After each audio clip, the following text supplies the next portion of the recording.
Hi, I'm Julian Grimm, and I want your stupid love. Today, I'm gonna focus on a little tip that I touched on my video about mixing punk rock in Ableton. But I just wanna focus on this tip because I think it's a really good one. It's one of my favorite things in Ableton Live, and it's just a really cool feature that not many people that like rock music and use Ableton Live know about. It's really cool, and it's all about parallel processing and without the need of making auxiliary tracks or return tracks. You can all happen in the same one track and it sounds awesome. So I have this drum track here. It's just a stereo drum track that I bounced off a multi-track that I had, and it sounds like this.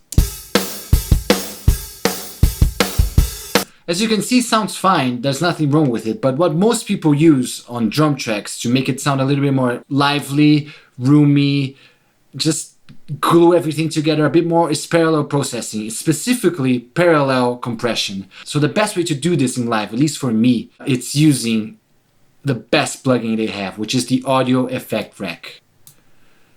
So as you can see, it's empty now. There's nothing there. It's just an empty plugin. It doesn't change the sound, doesn't do anything. But the secret is when you open the chains right here. And the first step you gotta take is create a clean chain. So all you gotta do is right click, create chain, name it clean. And that's it. Nothing changes. The sound just goes through it. There's no plugins on it, so nothing changes. It's just the same old drum sound.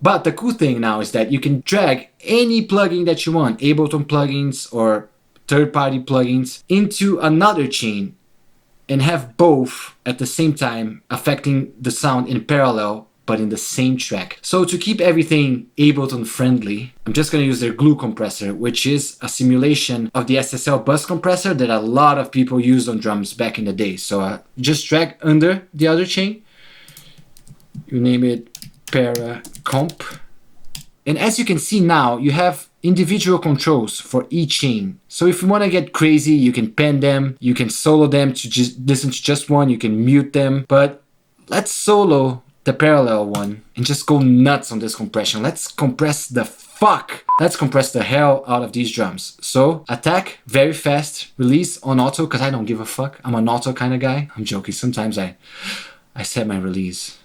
And sometimes I have my release, but that's a private thing. Anyways, and let's just get the ratio all the way up. And let's see how much we can push this threshold and still make it sound cool.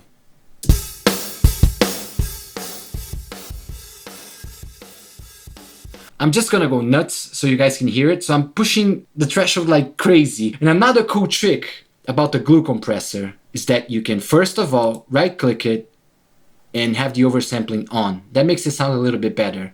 And the other thing is, you see this clip light here? You can distort the drums and saturate them a little bit using the makeup gain now. Check it out.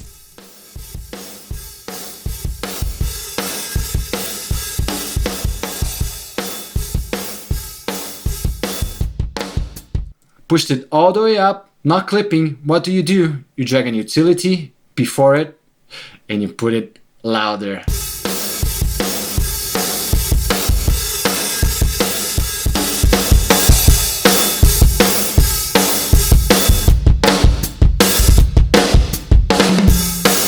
Now that's clipping, that's compressing, and that sounds pretty cool actually. So the last step now is, this is crazy loud. It's not gonna work like this in the mix on its own. So we unsolo it, we're gonna put the volume all the way down and mix it in with the original sound. So this is the original sound for the drums. And we're gonna slowly put the compressed, saturated sound under it.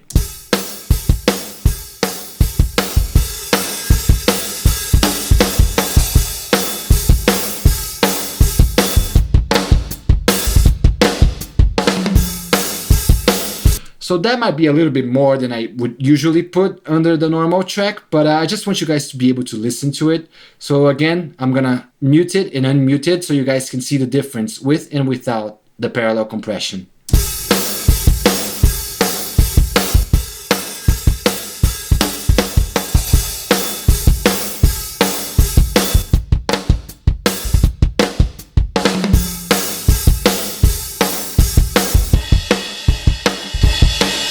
One thing that happens sometimes with parallel compression is that the cymbals or the low end go a little bit crazy. So what you can do is just drag an EQ after the compression, cut the lows a little bit and also cut the highs a little bit.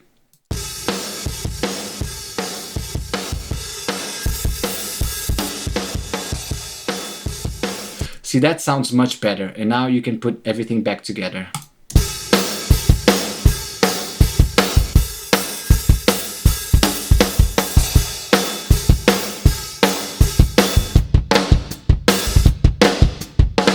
So that was the quick tip for today, and I hope you guys liked it. I hope you guys like these quicker videos. You know the drill. If you like what I do, press all the buttons that help me, and I hope to see you next time. Bye.